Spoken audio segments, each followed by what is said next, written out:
Endometriosis problem ఉంది అని చెప్పారా డాక్టర్ గారు. పీరియడ్ టైమ్‌లో సివియర్ పెయిన్ వస్తోందా? మరి ఎండోమెట్రియోసిస్ ఉంటే పిల్లలు పుడతారా? పుట్టరా? I'm doctor Shilpa, Gift Fertility Hospital, Bhimavaram.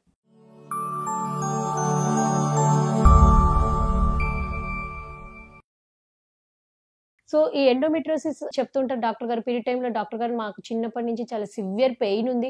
అసలు తట్టుకోలేను పీరియడ్‌లో పెయిన్ వస్తే అని. సో, ఏమై ఉండొచ్చు రీజన్స్? ద కాసెస్ దాన్ని డిస్మెనోరియా అంటామనమాట. Severe dysmenorrhea. మరి ఒకవేళ అట్లా పీరియడ్‌లో పెయిన్ వస్తే మరి పిల్లలు పుట్టడానికి ఎటువంటి సంబంధం ఉంది? సో, అటువంటి వాళ్ళకి పిల్లలు పుట్టేటప్పుడు ఏమైనా ఇబ్బంది అవుతదా?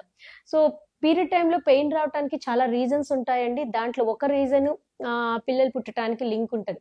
దాన్ని ఈరోజు మీకు తీసుకొస్తున్నాను డిస్కషన్‌లకి. దాన్ని ఎండోమెట్రియోసిస్ అంటారు. ఎండోమెట్రియోసిస్ అంటే ఏంటి?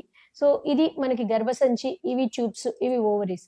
నేచురల్‌గా ఎవరికైనా కూడా పీరియడ్ వచ్చినప్పుడు ఇట్లా గర్భసంచిలో నుంచి ఇలా బ్లీడింగ్ అయ్యి బయటికొస్తది. కానీ కొద్ది మందికి మాత్రము ఈ యూట్రస్‌లో నుంచి ఏదైతే బ్లీడింగ్ బయటికి రావాలో అలా కాకుండా ఇలా ట్యూబ్స్‌లో నుంచి లోపలికి, కడుపు లోపలికి, పొట్ట లోపలికి వెళ్ళిపోతదనమాట. సో, అదంతా బ్లడ్ అంతా ఇక్కడ డిపాజిట్ అవ్వటం జరుగుతది. సో, గ్రాడ్యుయల్‌గా ఓవరీ మీద కూర్చునిందనుకోండి, నెమ్మది నెమ్మదిగా ఎగ్స్‌నంటూ ఓవరీనంటూ తినేయటం జరుగుతది. ఈ ట్యూబ్స్ దగ్గరికి వచ్చిందనుకోండి, ఈ ట్యూబ్స్ అనాటమీ అంతా డిస్టార్ట్ అయిపోతది. ట్యూబ్స్ వాసిపోవటము, ట్యూబ్స్ చేయాల్సిన పని చేయలేకపోవటము. ఇంతే కాకుండా ఇది ఎళ్లి యూట్రస్ వెనకాల అతుక్కోవటము, ఈ ఓవరీస్ ఇక్కడ ఇటు దూరంగా ఉండకుండా వచ్చి వెనకాల అతుక్కుపోవటము, అక్కడి నుంచి పెద్ద పేగులుంటాయి, బవల్స్ ఉంటాయి. సో, అక్కడెళ్లి అతుక్కోవటము, ఇటువంటి సింప్టమ్స్ అన్నీ కూడా అంటే ఇటువంటి విధంగా ఈ జబ్బు ముదురుతది. సో, మరి ఈ జబ్బుంటే మనము ఎలా ఎందుకు మనం కంగారు పడాలి? ఎందుకు ట్రీట్‌మెంట్ తొందరగా తీసుకోవాలి? ఆగచ్చా? వెయిట్ చేయాలా? ట్రీట్‌మెంట్ తీసుకోవాలా? సో, ఒకవేళ పీరియడ్ అప్పుడు పెయినొస్తే నేను చెప్పేదేంటంటే ఇటువంటి ప్రాబ్లమ్ ఉందా? లేదా? అన్నది చెక్ చేసుకోమని చెప్తాను. సో, ఈ ప్రాబ్లమ్ ఎలా ఉంది అన్నది మనం ఎలా కనుక్కోవాలి? ఎలా తెలుసుకోవాలి? అంటే ఫస్ట్ ఇది మీకు అంత క్లియర్‌గా కనిపించదండి. దీనికి ఫస్ట్ డయాగ్నోస్ చేయాలి అంటే లాప్రోస్కోపీలోనే. అలా అని ప్రతి ఒక్క పేషెంట్‌కి లాప్రోస్కోపీ చెయ్యం. కానీ కొద్దిమంది పేషెంట్స్‌కి మనకు కింద పక్క పరీక్షలో రెక్టల్ ఎగ్జామినేషన్‌లో తెలుస్తది. పెళ్లి కాని అమ్మాయిలకి వాళ్ళకి నాడ్యూల్స్ అన్నీ ఫార్మ్ అయ్యేలాగా చేతికి తగులుతాయి. పెళ్లి అయిన వాళ్ళకైతే మనం స్కానింగ్ చేస్తామన్నమాట. సో, ఈ టీవీ స్కానింగ్ చేసినప్పుడు ఈ ఓవరీస్‌లో మనకు సిస్ట్‌లు కనిపిస్తాయి. వాటిని చాక్లెట్ సిస్ట్ అంటాం. ఎందుకు అంటే దాని లోపల ఫ్లూయిడ్ చాక్లెట్ కలర్ ఉంటది. సో, అటువంటి సిస్ట్‌లు కనుక కనిపించాయి అంటే బీ అలర్ట్.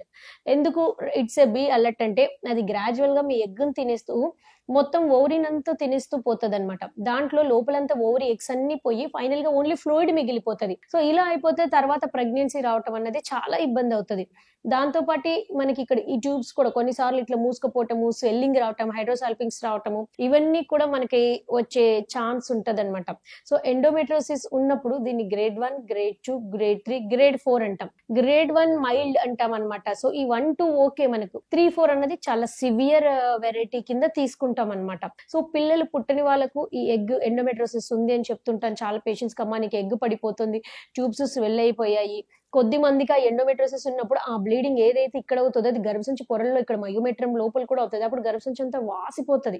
సో, నేను పేషెంట్స్‌కి చాలా మందికి ఏం చెప్తాను అంటే ఎండోమెట్రియోసిస్ అన్నది మీకు ఓన్లీ ఓవరీస్, ట్యూబ్స్ తోనే కాదు. గర్భసంచిని కూడా నెక్స్ట్ ఎఫెక్ట్ చేస్తది. సో, ఓవరీస్ అంటే మనం డోనర్ ఎగ్ ఎళ్ళొచ్చు, అట్లాంటివి చేసుకోవచ్చు. బట్ గర్భసంచి డ్యామేజ్ అయిపోతే ఇంకొక గర్భసంచి అన్నది చాలా కష్టమైంది.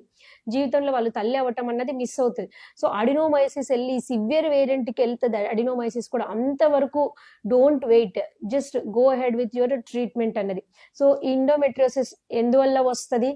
ఎటువంటివి అన్నది ఈరోజు మనం తెలుసుకున్నాం. దీని ట్రీట్మెంట్ మరి ఏం చేసుకోవాలన్నది will do a next video. Do watch it. Thank you.